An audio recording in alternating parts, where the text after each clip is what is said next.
Masa kehamilan, di mana dimulai dari pada bulan pertama atau minggu ke-1 sampai ke-4 minggu, di mana sel mulai berkembang membentuk sebuah kantung yang berisi bakal sel darah janin. Yang selanjutnya yaitu ada bulan kedua atau pada minggu ke-5 sampai minggu ke-8, di mana bentuk wajah janin ini masih terus berkembang dan janin pada saat 2 bulan ini sudah dapat membuka dan menutup mulut dan tangannya. Yang pada bulan ketiga atau minggu ke-9 sampai ke-13, di mana janin sudah memiliki lengan, tangan, jari tangan, tungkai, dan kaki. Pada usia ini juga, gusi dan bakal gusi sudah mulai berkembang. Nah, pada bulan keempat atau minggu ke-14 sampai ke-18, janin sudah bisa mendeteksi cahaya dan indera perasaannya dan terbentuk belum sempurna alat kelaminnya, tetapi sudah membentuk dengan baik.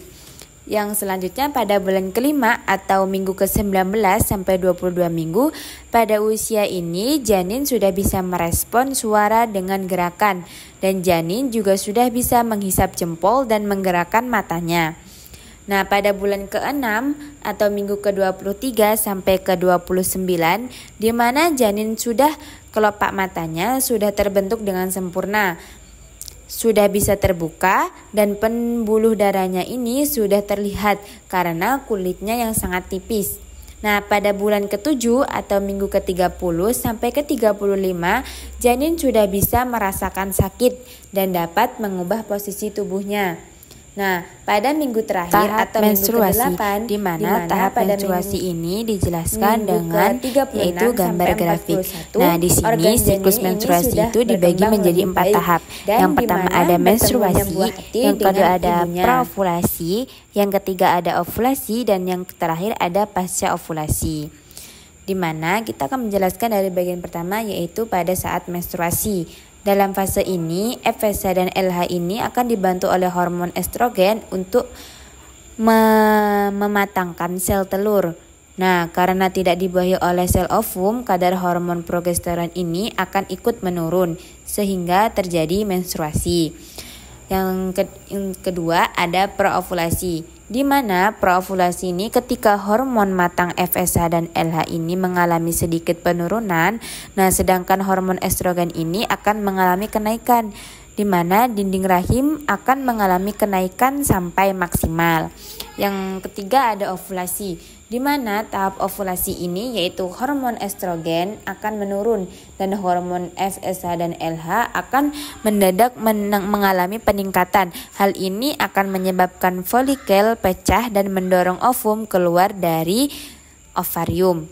Yang terakhir ada pasca ovulasi, di mana pasca ovulasi ini yaitu setelah korpus luteum ini pecah, lama-kelamaan hormon estrogen dan progesteron ini akan menebalkan dinding rahim, maka akan terjadinya menstruasi pada tahap berikutnya. Yang selanjutnya tahap menstruasi sama tapi dengan menjelaskan dengan gambar perhitungan hari, di mana dibagi menjadi 4 tahap juga sama: menstruasi, fase folikuler, ovulasi, dan secretory phase atau fase luteal. Nah, tahap pertama itu ada menstruasi, di mana pada hari pertama sampai hari ke-7 itu akan menjadi tahap menstruasi. Fase ini terjadi pada pendarahan pada vagina ada menstruasi. Nah, tahap yang kedua yaitu pada hari ke-8 sampai pada hari ke-12 ini disebut fase folikuler, di mana setelah menstruasi ini folikel di ovarium akan tumbuh dan menghasilkan hormon estrogen.